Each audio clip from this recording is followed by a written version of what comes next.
see my beautiful face.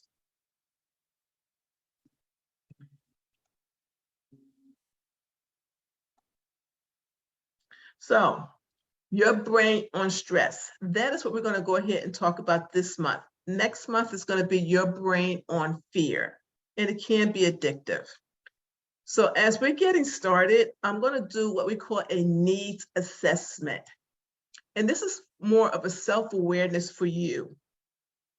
So on a scale of 1 to 10, I'm going to ask you 2 questions, and I want you to write down and keep this piece of paper for you for next month.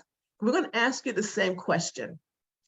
And what you're going to do is on 1 to 10, it's going to be how satisfied are you with the effectiveness of the way you are managing your stress? 0, if you put a 0, being not happy, and 10 being very satisfied. And you might find yourself putting yourself in between. So here are the 2 questions I'm going to ask, and just take your time as we get ready to do that. The needs question is, how often do you feel highly stressed at your job? So again, answer that question based on 0 to 10. 0 being not happy and 10 being very satisfied. Just take a few minutes to write that down.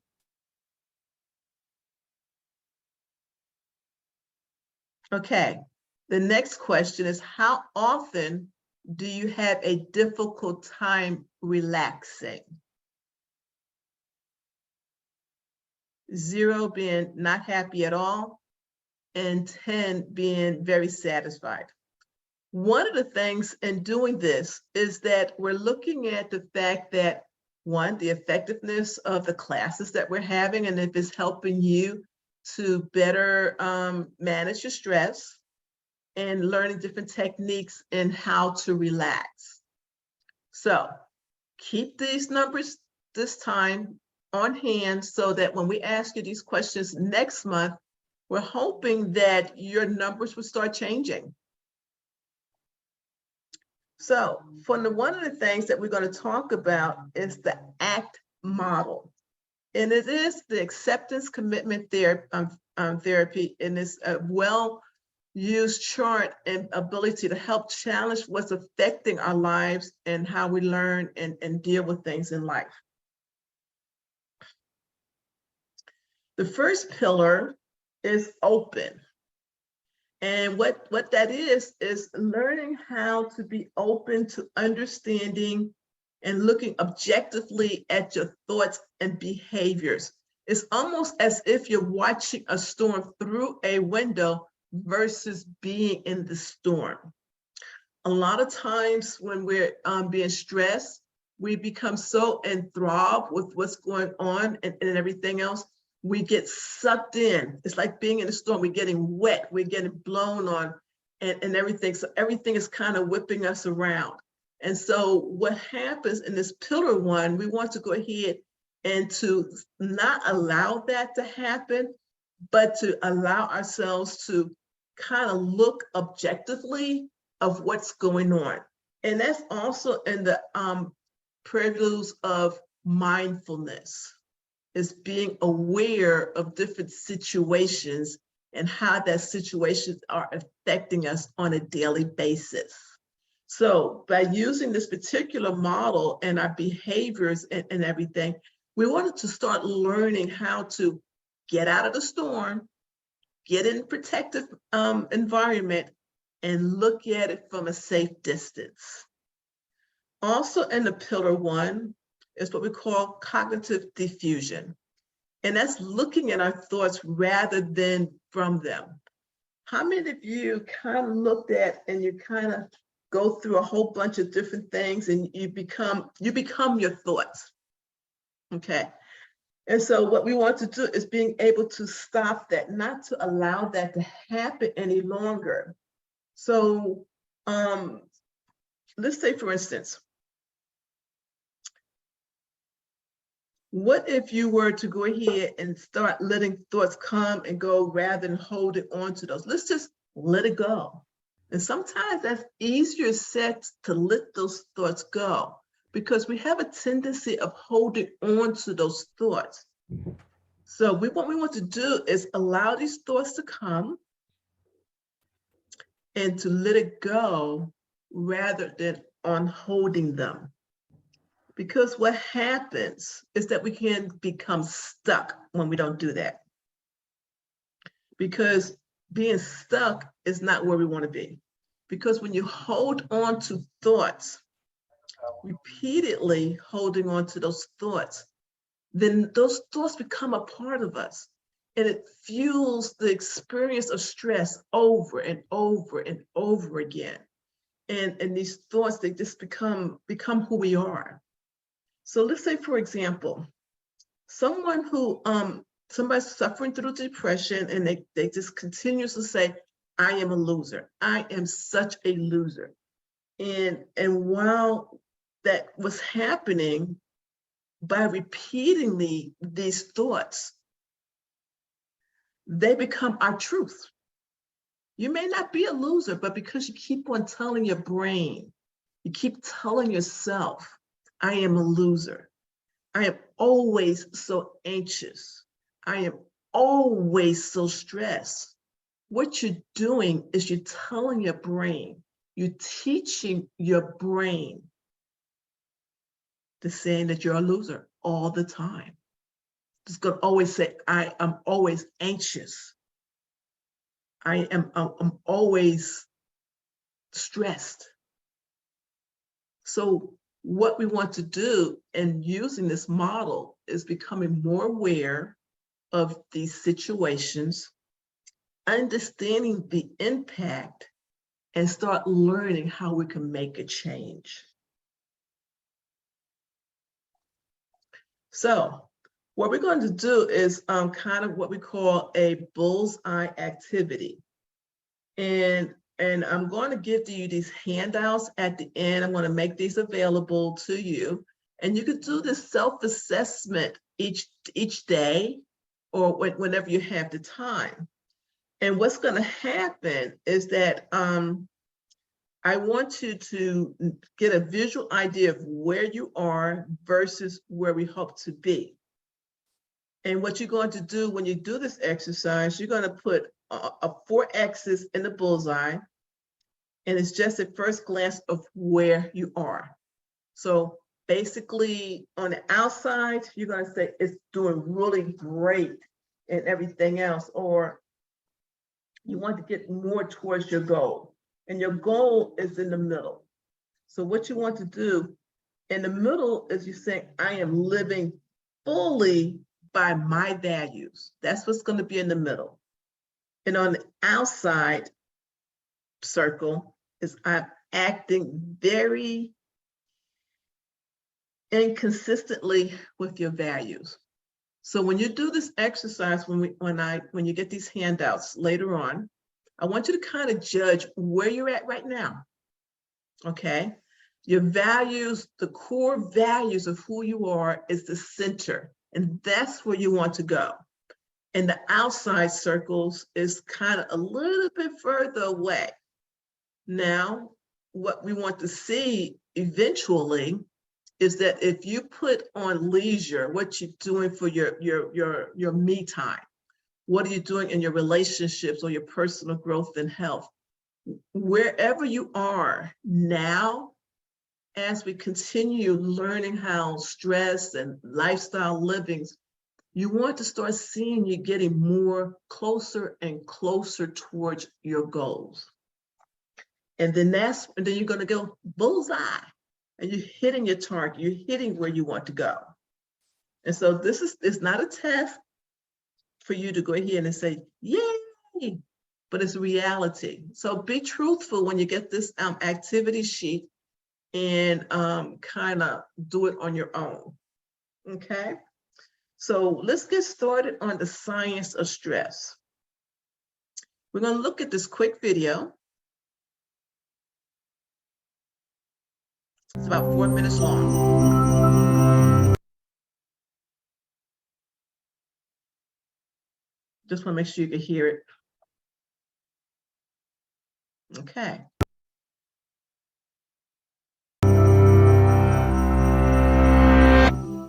Are you sleeping restlessly, feeling irritable or moody, forgetting little things, and feeling overwhelmed and isolated? Don't worry, we've all been there. You're probably just stressed out. Stress isn't always a bad thing. It can be handy for a burst of extra energy and focus, like when you're playing a competitive sport or have to speak in public. But when it's continuous, the kind most of us face day in and day out, it actually begins to change your brain. Chronic stress, like being overworked or having arguments at home, can affect brain size, its structure, and how it functions, right down to the level of your genes. Stress begins with something called the hypothalamus pituitary adrenal axis, a series of interactions between endocrine glands in the brain and on the kidney, which controls your body's reaction to stress. When your brain detects a stressful situation, your HPA axis is instantly activated and releases a hormone called cortisol, which primes your body for instant action. But high levels of cortisol over long periods of time wreak havoc on your brain. For example, chronic stress increases the activity level and number of neural connections in the amygdala, your brain's fear center. And as levels of cortisol rise, electric signals in your hippocampus, the part of the brain associated with learning, memories, and stress control, deteriorate. The hippocampus also inhibits the activity of the HPA axis, so when it weakens, so does your ability to control your stress. That's not all though. Cortisol can literally cause your brain to shrink in size. Too much of it results in the loss of synaptic connections between neurons and the shrinking of your prefrontal cortex, the part of your brain that regulates behaviors like concentration, decision-making, judgment, and social interaction. It also leads to fewer new brain cells being made in the hippocampus. This means chronic stress might make it harder for you to learn and remember things, and also set the stage for more serious mental problems like depression and eventually Alzheimer's disease. The effects of stress may filter right down to your brain's DNA. An experiment showed that the amount of nurturing a mother rat provides its newborn baby plays a part in determining how that baby responds to stress later in life. The pups of nurturing moms turned out less sensitive to stress because their brains developed more cortisol receptors, which stick to cortisol and dampen the stress response. The pups of negligent moms had the opposite outcome, and so became more sensitive to stress throughout life. These are considered epigenetic changes, meaning that they affect which genes are expressed without directly changing the genetic code. And these changes can be reversed if the moms are swapped. But there's a surprising result. The epigenetic changes caused by one single mother rat were passed down to many generations of rats after her. In other words, the results of these actions were inheritable. It's not all bad news, though. There are many ways to reverse what cortisol does to your stressed brain. The most powerful weapons are exercise and meditation, which involves breathing deeply and being aware and focused on your surroundings. Both of these activities decrease your stress and increase the size of the hippocampus, thereby improving your memory. So don't feel defeated by the pressures of daily life. Get in control of your stress before it takes control of you.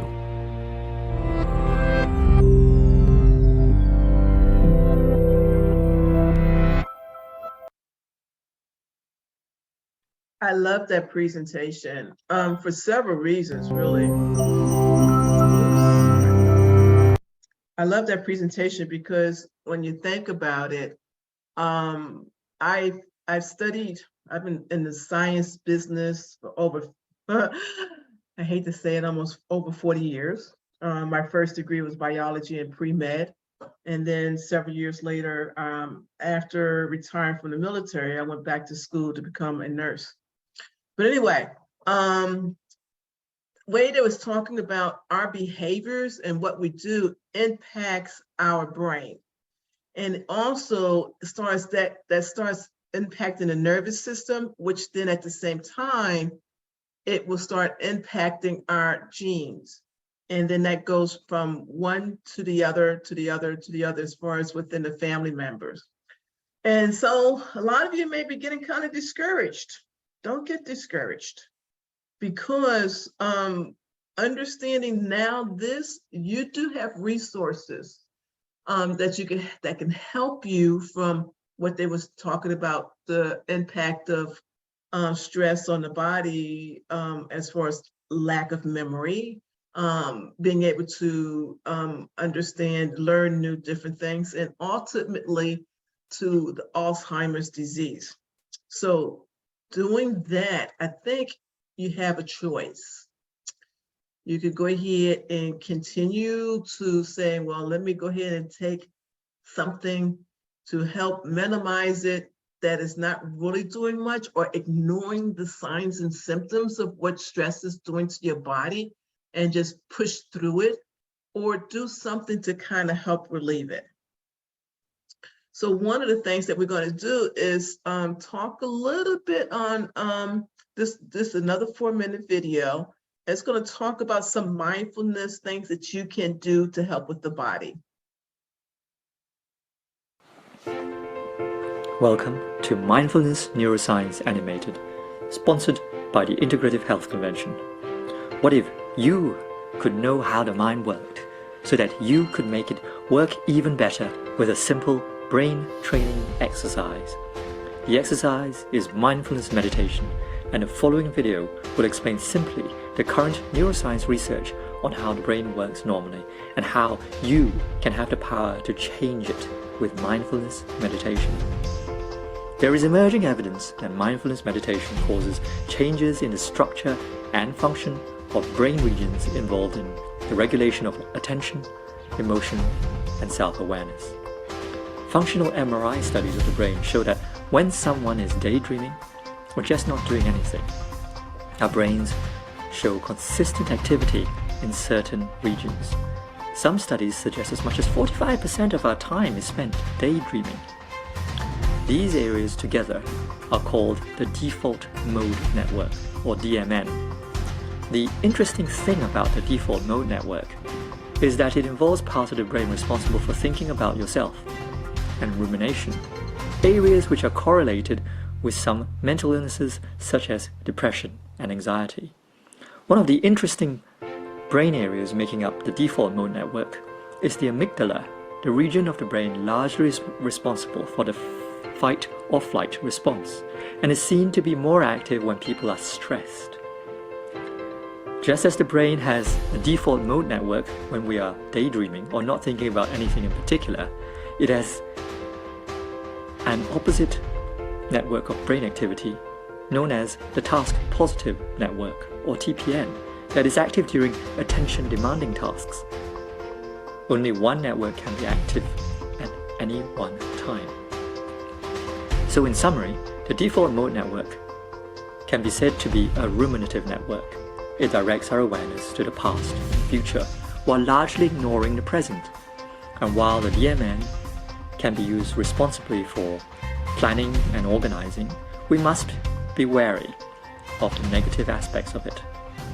The task positive network can be said to be responsible for present moment awareness, being in the here and now. It is the action network. When the TPN is activated and we are in the present, there is no rumination, there is no worry, there is no past, there is no future, because the DMN is inactivated. And again, only one system can be active at any one time. By activating the TPN, we deactivate the DMN. So the next time you feel down, or ruminating on events of the past, or worrying about the future, remind yourself of the power of the task positive network, the TPN. All you have to do is bring attention, for example, to your breath, or a sound, or a sensation, such as the warmth of the sun on your skin. Then if you find that your mind wanders, as the DMN begins to take over, activate your TPN again by bringing your attention back to your breath or sound or sensation. Experienced meditators have been found to have smaller amygdalas, responsible for stress, And so this change in structure of their brains means that they are able to react differently to the stresses and strains of everyday life. Research also shows that the more you practice mindfulness meditation, the easier it is for you to activate your TPN and deactivate your DMN. With what you've learned now, you can begin to enjoy being in the present and begin changing your brain and your life for the better. Welcome to Inner Peace. Thank you for watching, and please subscribe now.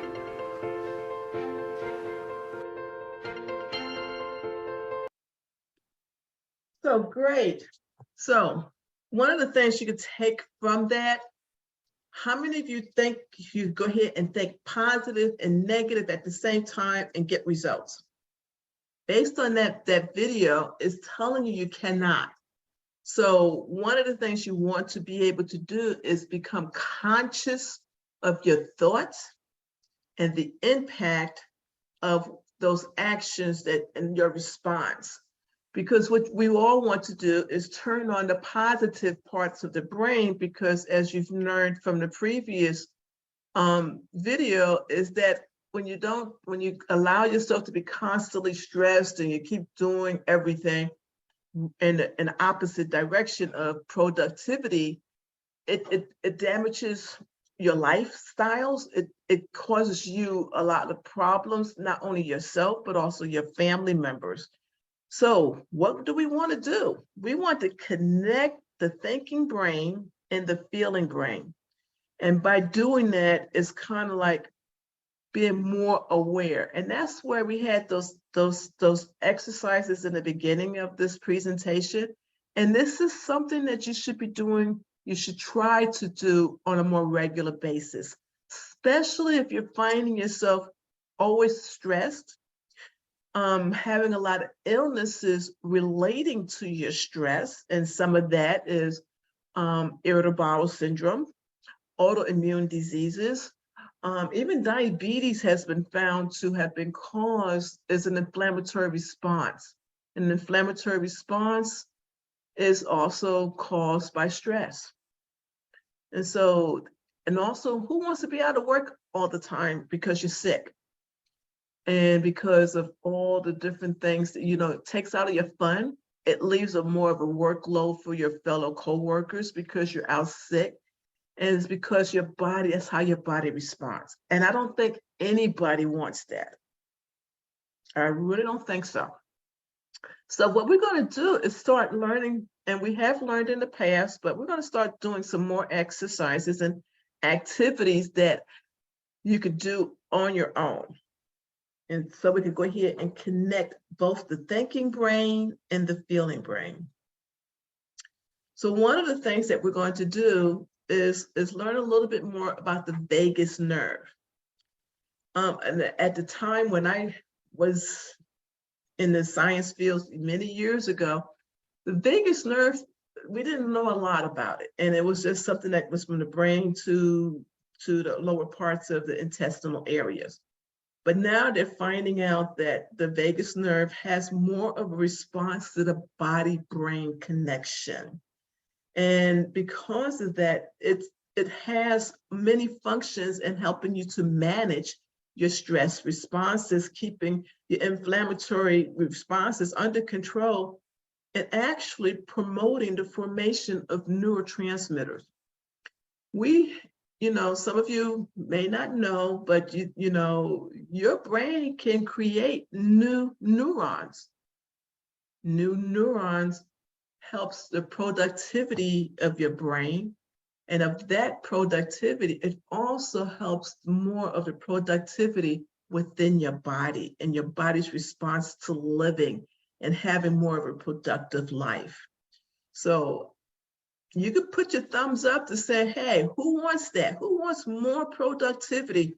Who wants to keep inflammatory responses under control? Put a thumbs up if that's what you want. And if it is, I'm for it. And let's learn how we can do that. In each one of these presentations that we're going to be doing for the next 4 months, we're going to be doing different types of techniques that you can do on your own. Now, one of the things I like to ask, and you can put it in the chat if you want, at the end of each presentation, we do a guided meditation.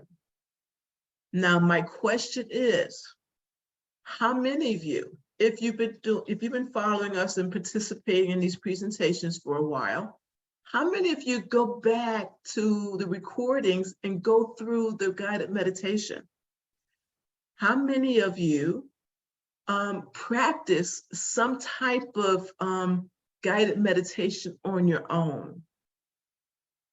I know a lot of times people do not, and I've had people saying, well, I don't do the meditations on my own because I don't know how to stay focused. I don't know how to do, sit still. You don't have to do that. That's an old concept of meditation.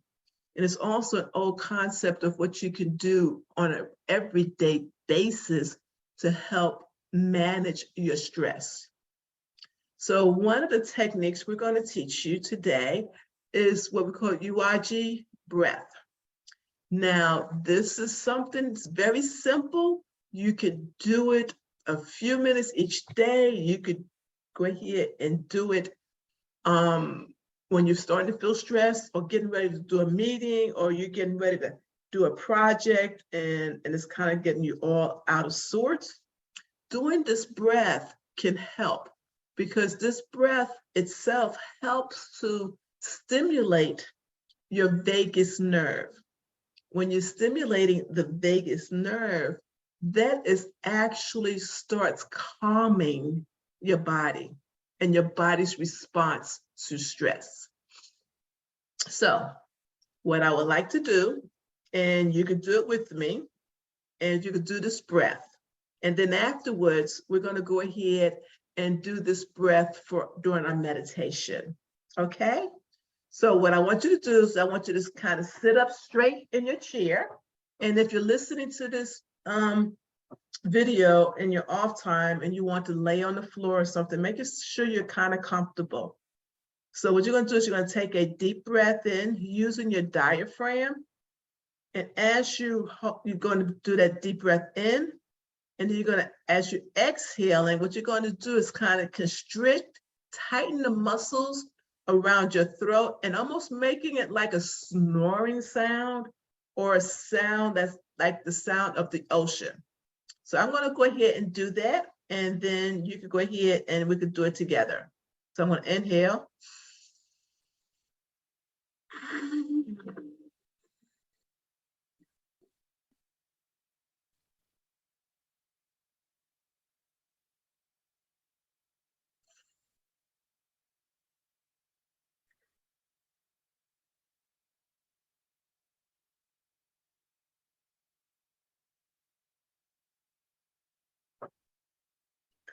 Okay, so one of the things that when you're doing this, when we're saying constricting your throat, the vagus nerve runs along the side of your throat.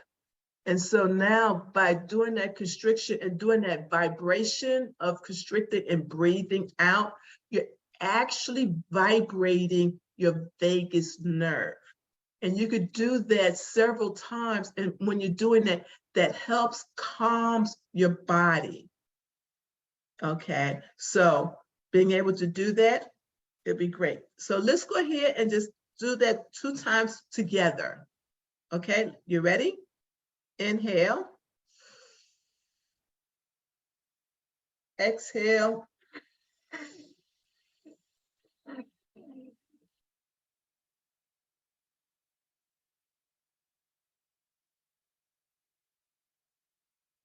Inhale.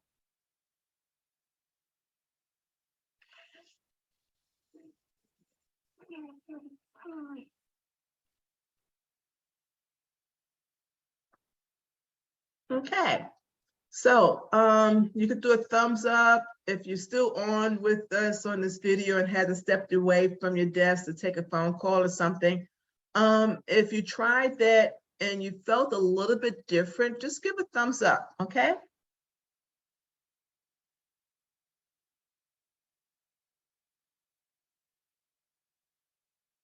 All right, so we're going to go ahead and start on our meditation for today.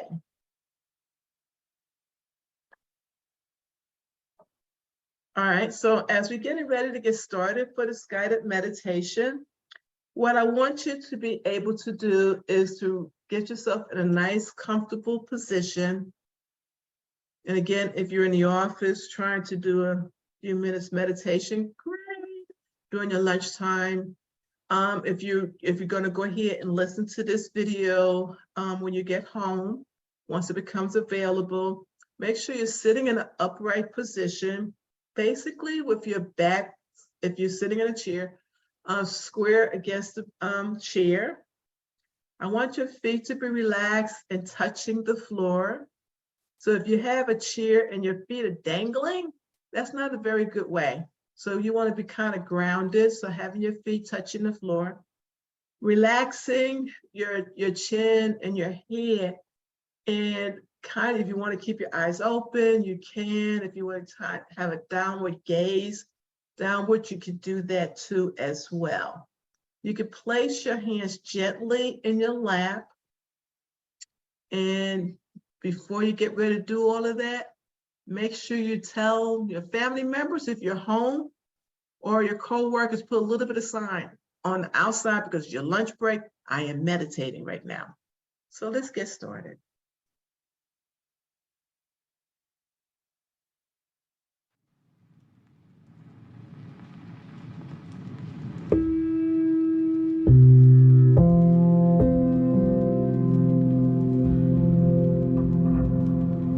By taking a moment to breathing in and then breathing out, it allows our body to recenter and allow us to refocus and to start paying attention to what our body is telling us.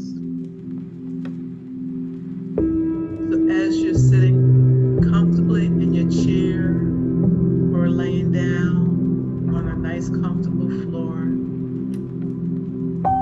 I just want you to go ahead and start doing the witchy breath, inhaling, and as you're exhaling, constricting your throat so you get that vibration of your vagus nerve. Inhale.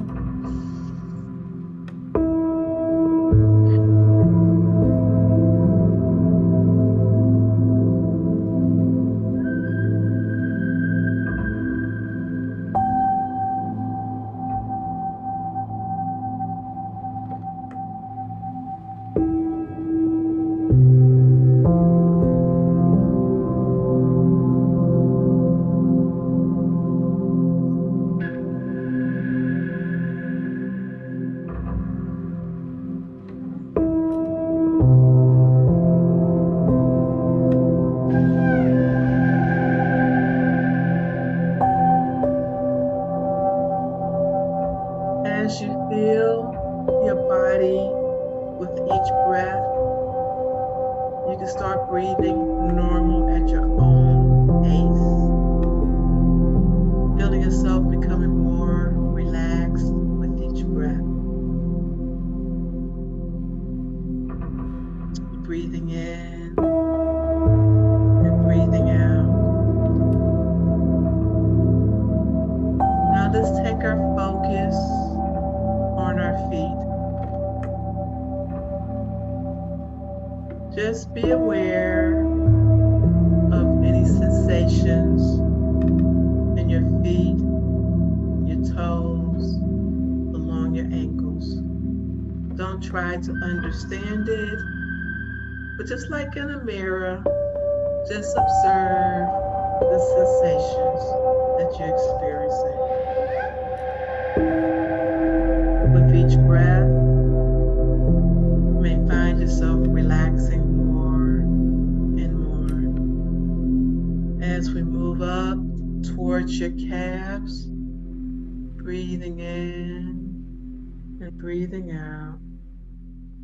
Just be aware of any sensations that you may be having in those areas. Breathing in and breathing out. Inhaling and exhaling.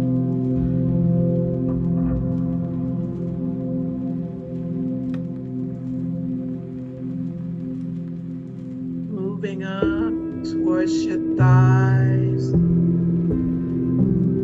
Any heaviness that you may observe in your calf, your thighs, just be aware of them and just breathe in and out. With each exhalation, find yourself becoming more and more relaxed. And if during this time your mind wanders to thinking what you got to do in the next 15, 20 minutes, that's okay. Just breathe in and out. And then that will help you to become more aware and bring you back now into the present. Breathing in and breathing out. Moving up to your abdomen, feeling the sensations of your abdomen moving with each breath in and out. Any thoughts of the past, of what happened yesterday, of that argument that you had, or that deadline that you missed, that was yesterday. Just breathe in and out to bring your thoughts now to the present moment. Feeling the sensations of relaxation as it's enveloping your body. Inhale and exhale. Now bring your attention to your chest. With each breath that you inhale, feel your lungs being filled with the warmth and the vibrations of this breathing exercise. Inhale and exhale. Moving up to your neck. Inhale and exhale. And just feeling yourself relaxing more and more, settling in to a feeling of tranquility, serenity. Inhale and exhale. Move up to your jawline, your face, any tension in your face. Just breathe in and out, feeling any tension being released. Moving up to your forehead.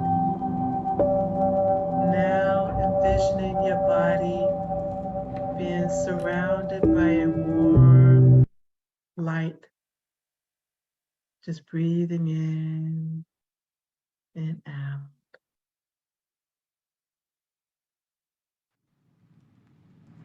And when you're ready, just allow yourself a few minutes. Bring yourself back. Wiggle your toes. Wiggle your fingers. Take a nice deep breath and open your eyes.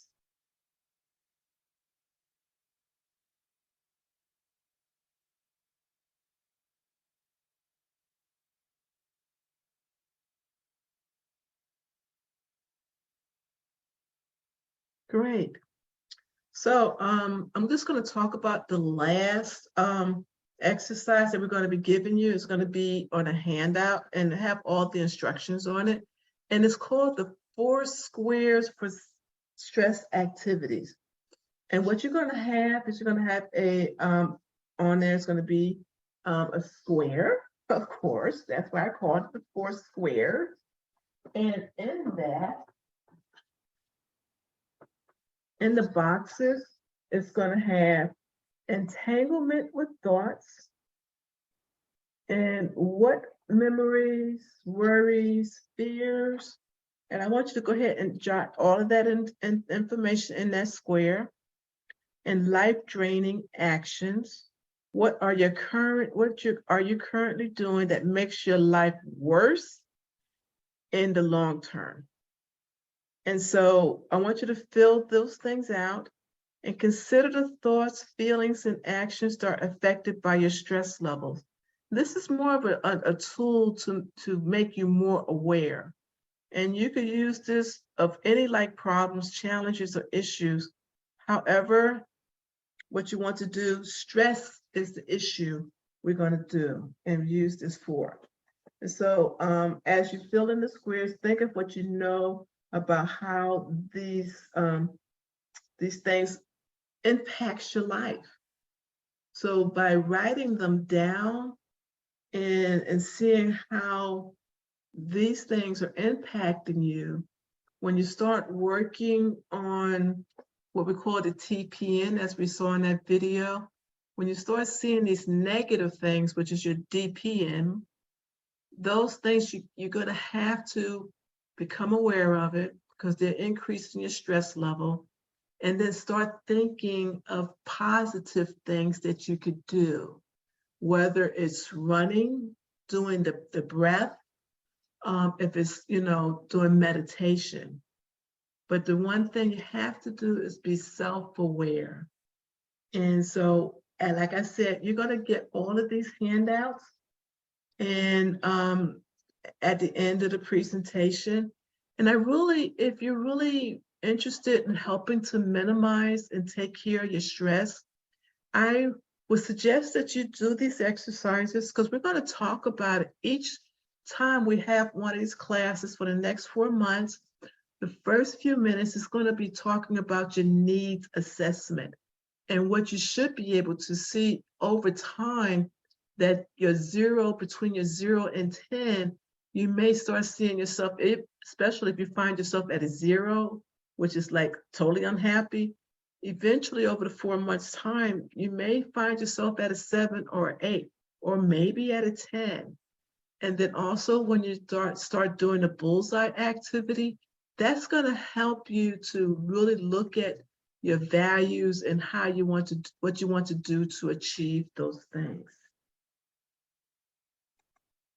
Well, that concludes my portion of the briefing.